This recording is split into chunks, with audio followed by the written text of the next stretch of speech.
Actually came out first, and it's about a 50% bigger version of this with 2 engines.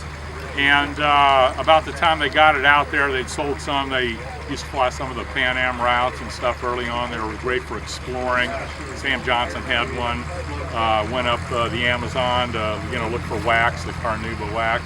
And then the Depression hit, and it was a pretty expensive airplane. So they downsized the design and made a little single engine version, so it was really cool, kind of a little sport plane, and we're happy to have it here at the Splash Inn, and certainly great to have it at Fantasy Flight. I also ended up with the S-38 that's painted up in zebra colors, and the reason it was interesting, both of these airplanes, completely different owners, ended up deciding to paint their airplanes up in Martin and Osa Johnson's colors.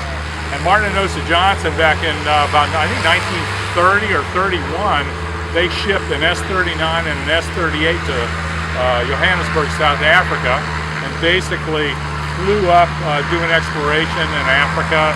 They were some of the, probably the first documentary film photographers, and they painted their airplanes up in something the natives would recognize because they wanted to film the natives, and they'd never seen an airplane before. And in the end, it was pretty much irrelevant because they didn't know what it was. Even when they took them flying, they didn't even realize they were up in the air. But there's some great flicks. If you look on Amazon.com, you can find, Baboona was one of them.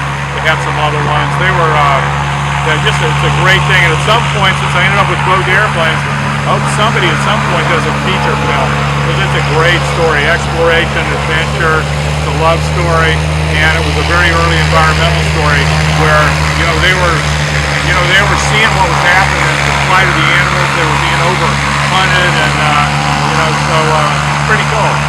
So tell us, when you first got this aircraft, was it in operational condition?